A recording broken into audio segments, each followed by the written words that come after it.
Yeah, I don't know why everybody says the smaller helicopters are easier to learn on or better to learn on. Yeah, they're cheaper, parts are cheaper, but the helicopters themselves don't fly really great outside unless you got perfect conditions. And I'll show you what I kind of started flying first, which is a good helicopter.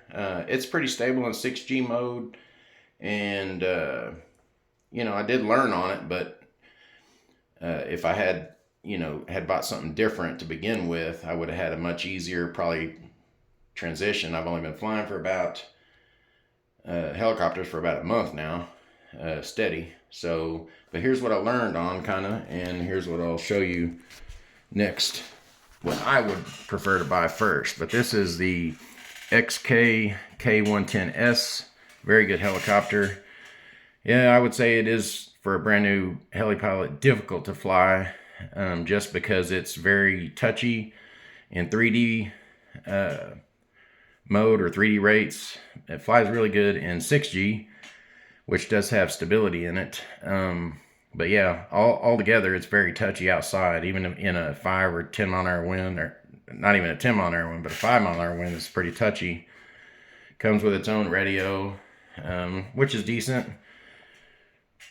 But flying the Goose Sky Venom, I would have probably had a whole lot better understanding of the setup procedure and everything before I flew this, had I built this first, which is what I recommend as a beginner. Just go ahead and spend the money, buy you something this size, which it's probably like a 400, 450 size heli, and I bought a Icon 2 flybarless system, and it's got torque servos in it.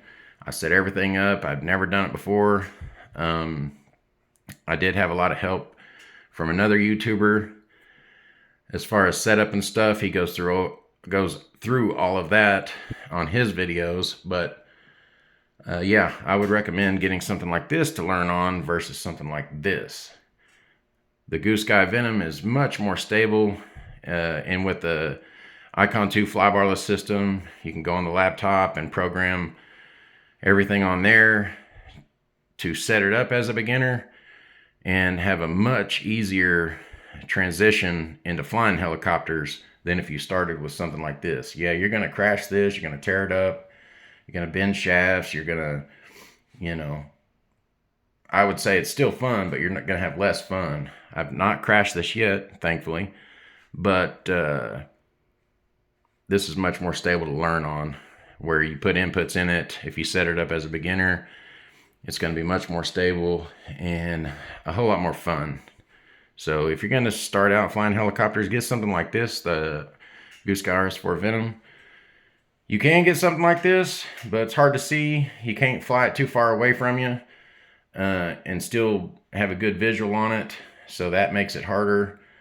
And the conditions outside have to be perfect for you to learn how to fly something like this, versus if it's a little windy outside and this is set up properly, all the blades are at zero pitch when it's 50% and all the setup is right, this thing flies super stable, and I would say it would be very easy to learn on. You probably ought to fly a simulator first so you have some idea of how the controls work, but yeah, this is very easy to fly. So go get you one, Goose Sky RS4 Venom.